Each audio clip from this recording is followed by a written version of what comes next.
Upon receiving a call, the duty desk officer shall do the following. First is record the time it was reported.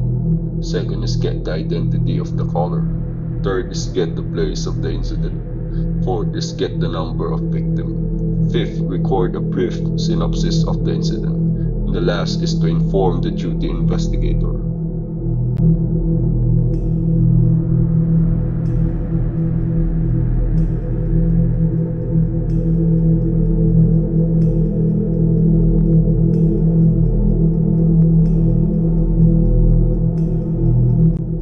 Now, the first responder shall be the responsible for the control of the crime scene.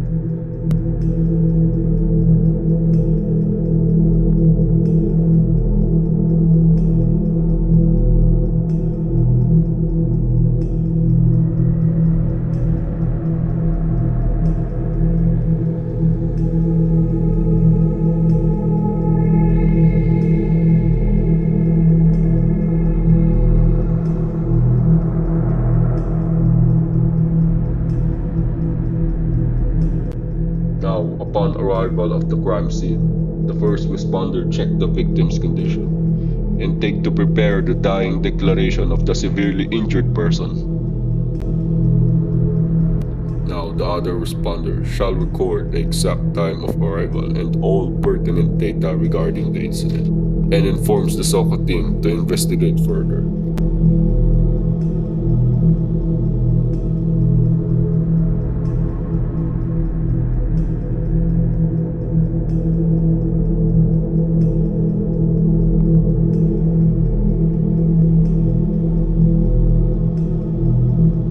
Scene of the crime operation team.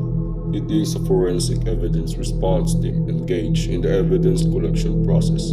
They are the only persons allowed to enter the crime scene to prevent mutilation, alteration, contamination of the evidence.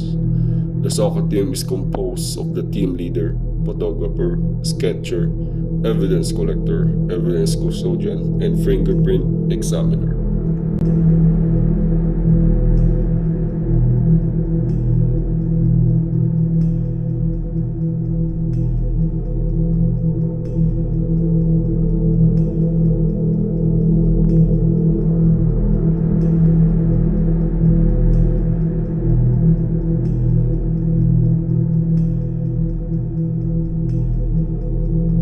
The team leader coordinates with the first responder.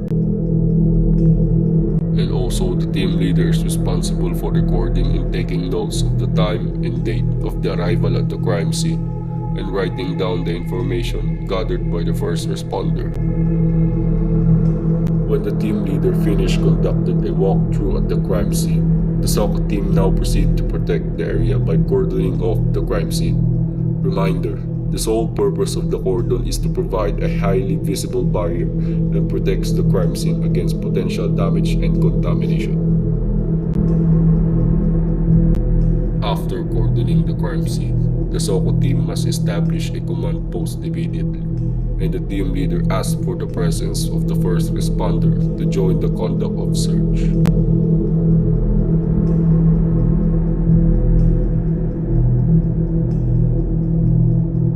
Now, before they search the crime scene, the photographer photographs the whole crime scene first for the general view, mid-range view, and close-up view.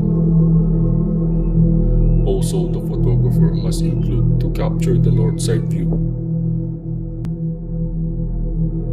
the east side view, the west side view, and the last is the south side view.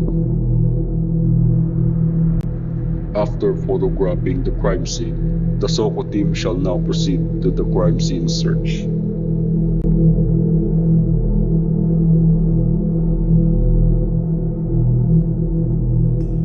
Now the team uses the zone quadrant search method. This method breaks the crime scene area into squares, dividing the room in half and having each investigator search half of the room.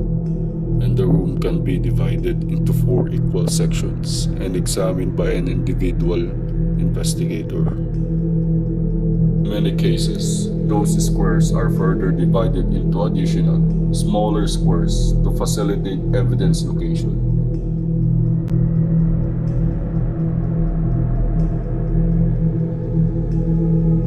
While searching, the team must put markings around the cadaver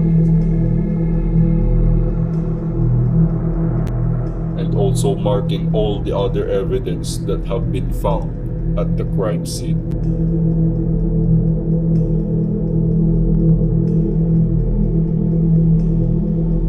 The team also searches outside the cordon area to look for possible evidence.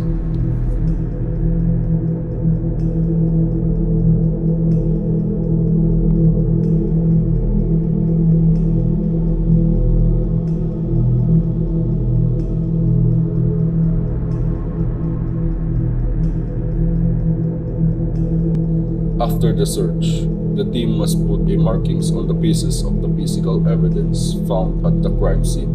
Reminder, the letter is for the cadaver and the numbers are for physical evidence. Case number and date and time are also indicated.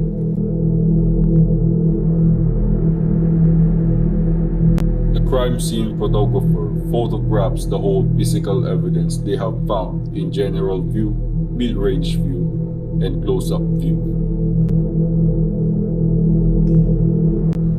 Now, the sketcher measures the cadaver from the point of origin, which is non-movable object. He also measures the distance of the physical evidence from the cadaver. The sketcher is also responsible to sketch the rough sketch of the crime scene. The crime scene sketcher uses overview or floor plan sketch. Now the team collects every physical evidence they have found at the crime scene and puts in a sealed container. The sweat sample should be swabbed using cotton buds and put it in a sealed container. The collected evidence such as swabbing cotton should not be put together in one sealed container because there are instances that it can be tampered.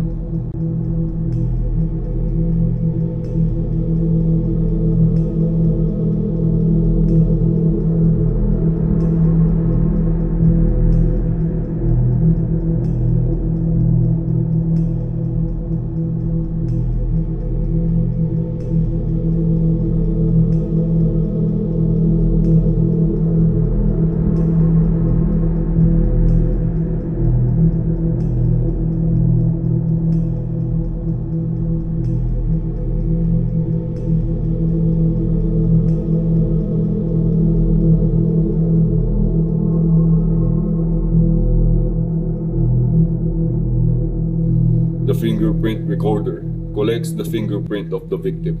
Reminder, in taking the rolled impression, technician should be placed first the right thumb to be rolled towards the body of the subject, while the other fingers not in use is either folded or crossed. Then ink the remaining fingers and roll it away from the body of the subject. Same should be done in the left side only, that the technician will turn to the right of the subject.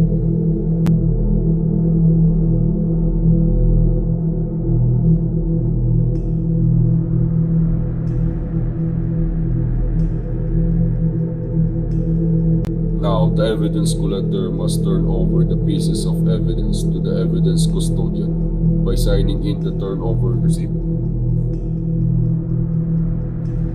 The evidence custodian must preserve the physical evidence.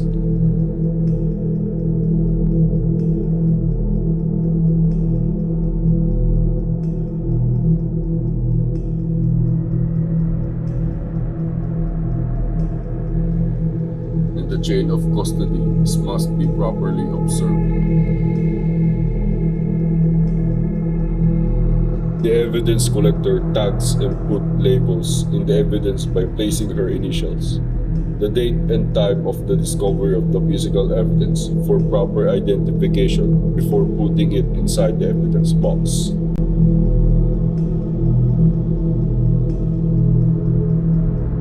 Now, finally, the SOCA team released the crime scene to the owner of the vicinity.